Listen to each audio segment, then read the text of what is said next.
ainda no bloco de impactos da anulação da Operação Uranos feita pelo STJ e no que se relaciona aos investidores. A outra pergunta que surge é: o que vai acontecer, como operacionalizar a liberação, quando vai ser liberado, quando não vai ser liberado? Bom, algumas coisas precisam ser ditas. Em primeiro lugar, o juiz federal ele tem que sim se manifestar, porém, ele não tem uma margem muito grande para dizer que existem elementos que sustentam a operação. Não tem. Por quê?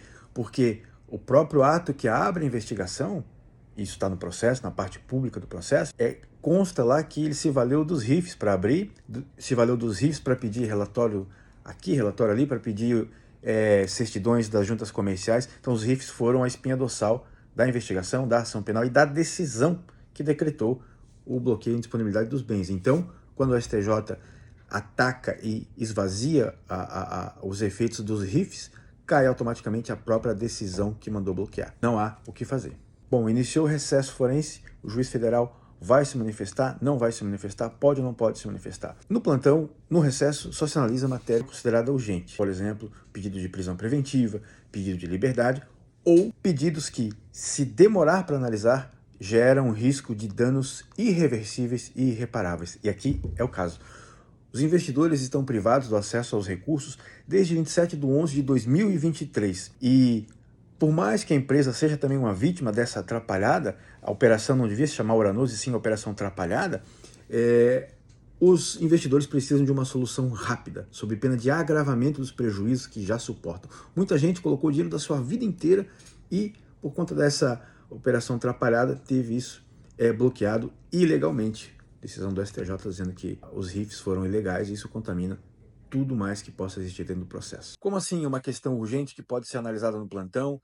Essa questão de liberação de valores, como é que isso se encaixaria no conceito de plantão? Basta a gente lembrar que durante o trâmite da persecução penal, num determinado momento, a Justiça autorizou que alguns dos investigados pudessem fazer saques de valores que estavam bloqueados, suspeitos de um crime, e sabemos que não aconteceu esse crime, não existe crime nenhum, mas que eram considerados suspeitos na época pela polícia, com toda aquela carga de acusação. Mesmo sendo suspeitos, a Justiça disse que eles poderiam sacar um valor, 30 mil, 40 mil, 20 mil, não me lembro exatamente, e esses saques eram feitos. Agora, por que os atingidos, os investidores, não poderiam fazer o mesmo? Por que não poderiam sacar, né? Tem que haver esse raciocínio e isso tem que ser autorizado de forma individualizada para não voltar para a empresa e não embaralhar e causar ainda mais entraves na devolução.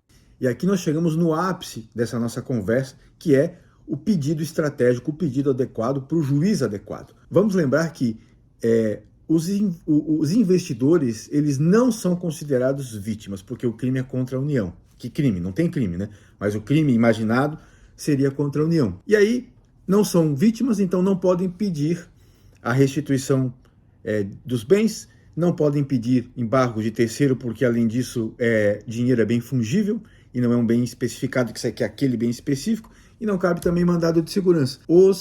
As verdadeiras vítimas, os investidores, foram relegados a uma condição de cidadão de segunda classe, porque não tinham acesso à jurisdição efetiva vinculada à justiça penal e precisaram muitos recorrer à justiça civil pedindo liminares sem êxito nenhum, porque não se encontra os bens para fazer o arresto, não se encontra as pessoas, os réus para serem citados. Mas então, o pedido estratégico, como é e qual seria? Por isso que eu digo, os investidores, se estão tendo as mesmas consequências de quem é investigado, apesar de que não tem crime, mas se estão tendo as mesmas consequências, sofrendo na pele as consequências que os investigados estão sofrendo, a privação dos bens, tem que haver uma isonomia, um tratamento isonômico, porque, como eu disse, se alguns investigados, num dado momento do processo, puderam fazer saques mensais de valores expressivos para o seu sustento, e isso é justo, isso é adequado, o princípio da dignidade da pessoa humana e da própria sobrevivência das empresas,